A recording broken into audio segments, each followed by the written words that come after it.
Brynjar, 1-1 jafntefli hérna við Aftureldingu, hvernig metur þetta svona beint eftir leik? Já, nokkuð sanngjarnt. Við getum alveg viðurkennt það, við höfum kannski örlítið heppnir. En gerðum vel, Ingo gerði vel að verja víti þarna í byrjun og hérna svona eftir það var leikurinn í jafnvægi. Við klárlega Afturelding fengu svona stærri færi með vítinu og eitt hérna mjög snemma í seinni hálfleiknum. Þannig að þetta svona spilaðist svolítið eins og við vildum spilaðast, en hérna mér fannst við geta gert aðeins betur þegar við vorum að koma upp völlinn og við svona klárum sóknirnar okkar aðeins of hratt og bara ekki nógu vel, en hérna svona leikplanið og systemið og þetta það svona gekk upp. Þið vörðust mjög vel, en kannski svolítið ódýrt mark sem þið fáið á okkur eða hvað? Já, svona eftir að hafa varist vel að þá er ódýrt að fá mark á sig eftir horn. Ég sé ekki alveg hvað gerist þarna, hvort það bara Ingo missi ekki alveg, eða þú veist, hann missir aðeins af boltanum þegar hann ætlar að kýla hann út.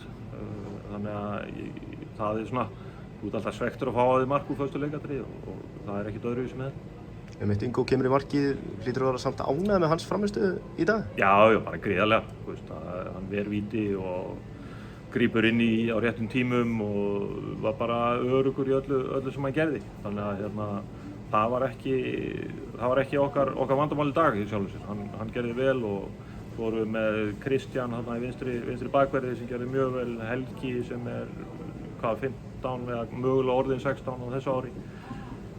Kom inn á, gerði vel, Hrannar er ungur þarna hægra megin líka.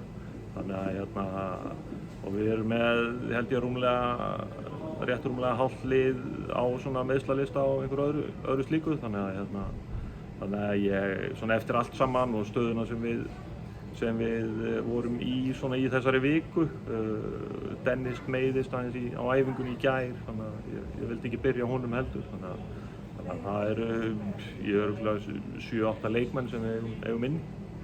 Kristján Bjarmi fæddur árið 2008, það er spennandi leikmaður?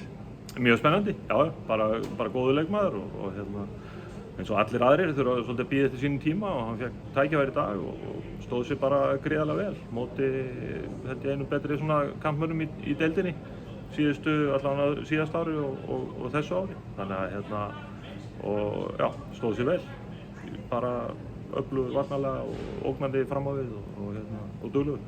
Aron Dagur er langt í hann? Við vitum það kannski svona betur á mánudag, þriðjudag. Það er erfitt að segja. Gætu verið 2-3 dagar, gætu verið aðeins meira. Þið fáið Keflavík næst í heimsókn í Fossvoginn. Hvernig svona, í Safamýrina, hvernig svona leggst það í þig? Bara vel. Það er hérna, bara vel. Það er bara önnur áskorun. Þú veist, það eru bara allir leikir erfiðir. Við erum búin að komast yfir núna í held ég flestu leikjunum okkar fyrir utan Fjölni. Við komumst yfir á móti ÍR, við komumst yfir á móti Gróttu, við komumst yfir í dag. Þú veist, það er eitthvað sem við þurfum að svona, bara smáatriði sem við þurfum að laga til að sigla heim með 3 stigum. Takk hérlega. Takk fyrir.